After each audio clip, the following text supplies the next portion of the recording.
Hey y'all, this is Jessica from Bless Your Heart. Today let's do a double V split tumbler. We're going to use vinyl Cottage vinyl. This is Autumn Textures 05, and we're going to do a 30-ounce fatty from Hogg. First of all, you want to get your V's. I just use the corner to corner and then corner to corner again method and cut my V's out. You can use your cutting machine, you can measure it, whatever's the easiest way for you to get your V's to be as easy as possible for you is the way you need to do it. I peel back a little piece of the corner and cut that paper off and then put the paper back so I can make sure that I get it adhered and I have an anchor spot, but I don't want it to anchor too soon because you don't want to stretch your vinyl all up. So put it on and make sure it fits. We're going to start at the bottom one today. And you're just going to go all the way around and make sure it fits. Now we're going to end up doing some striping and stuff, so a little bit of overlap, and if it's not completely even, is going to be fine because we can work on whatever we need to work on. I do like to put a little piece of painter's tape just to kind of anchor it for me so I know that I'm going to get the fit that I need. And I always get bubbles and wrinkles at the end, so I always try to leave a little bit of that stainless steel exposed just because it's a lot easier for me. But I remove that little piece of tape and get it all back on there, and I use my felt squeegee to kind of make sure it goes back on with no bubbles.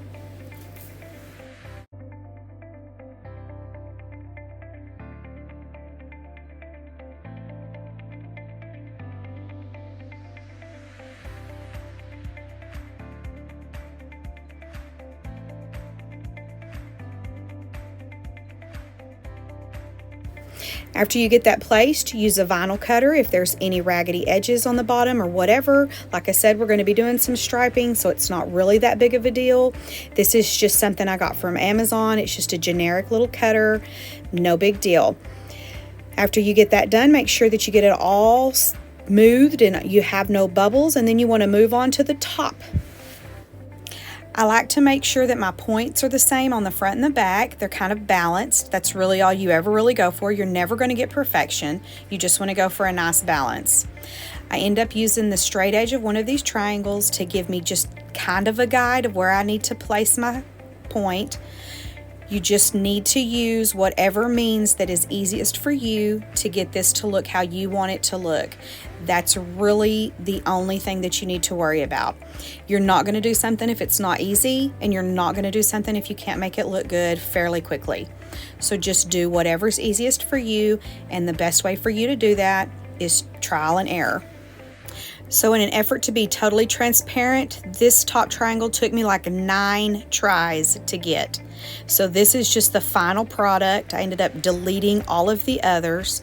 This was a very tricky thing to do to make sure that those points matched. And like I said, trial and error is really the only way to make it work. But eventually we got it. It's not perfect, but like I said, we're going to do some striping, so it's going to work out. You cut all that raggedy stuff off the top because it is nowhere near even, and then you just move on to the next step. Now we just tape off our vinyl so we keep everything nice and clean and crisp for the next step.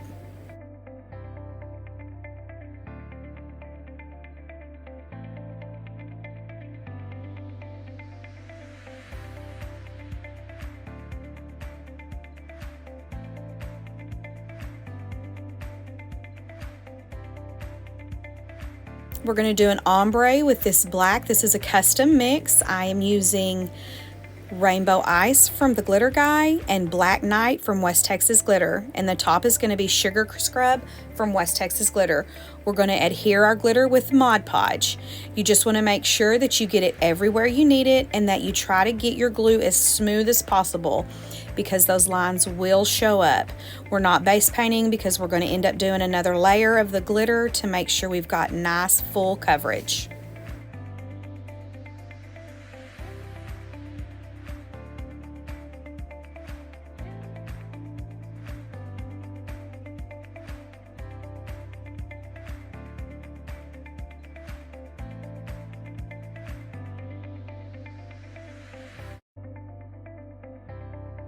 I'm going to start with the black on the bottom. Just go full coverage on it, and you go as high or as low as you want the fade to be. That is completely preference to whatever you want to do. But whenever you get ready for your fade, you hold your cup at an angle and you hold your glitter as far away as possible to still get some on there. This is the sugar scrub, and I'm going to start at the top with it and go down, and again you just move the glitter away the more that you want that fade to go.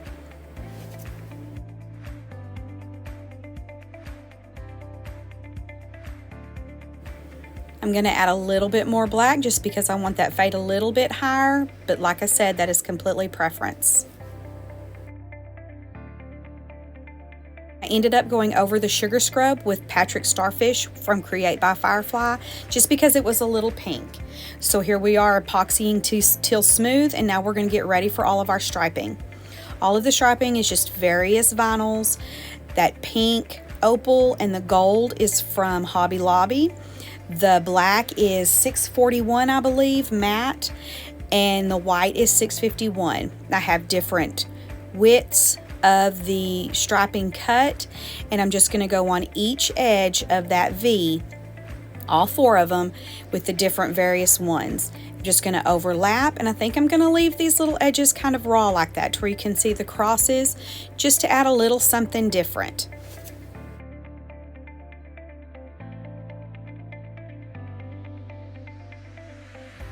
Now I'm going to go in with some nail tape. I bought it, I got to use it.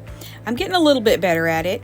We're just going to go over all this other vinyl, and we're just going to keep layering until we're happy with what we see.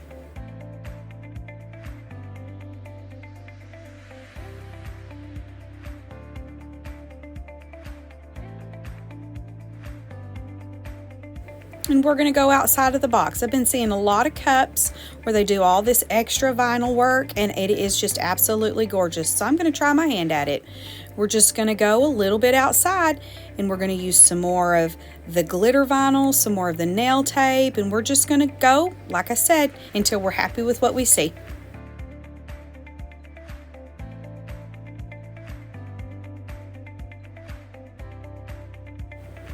Here's another nail tape we're going to use, and this is going to go over that gold. It was a little loud for my taste, but you still needed a little bit of it to kind of go with that marble effect in the vinyl.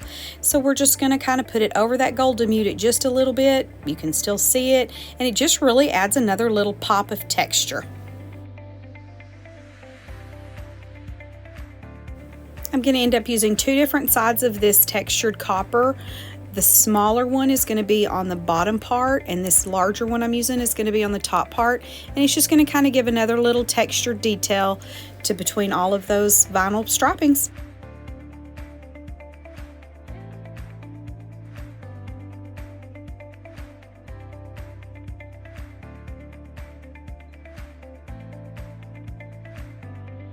And here we go with all the striping. I'm going to seal this with the polyacrylic spray, and then I'm going to add some epoxy and an extra little glitter detail.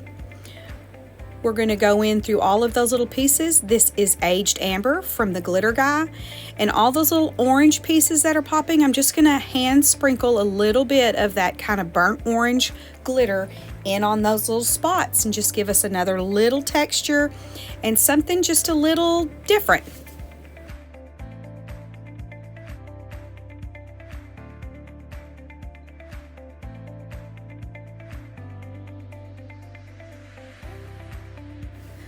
The red glitter is dark cherry from Love All Bling, and we're just going to sprinkle a little bit of that on those little red, hot pink kind of pieces.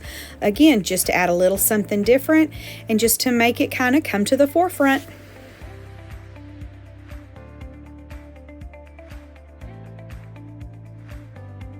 This next is a dot mixture called Vintage Rose from Create by Firefly.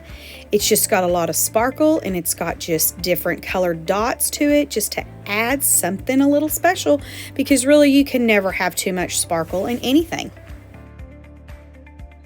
And when you're happy with that, you just let it cure and epoxy until smooth. And here you go. Here's our finished result. Thank you guys so much for hanging out with me again today. I had so much fun doing this cup. I hope to see y'all next time. Have a great day.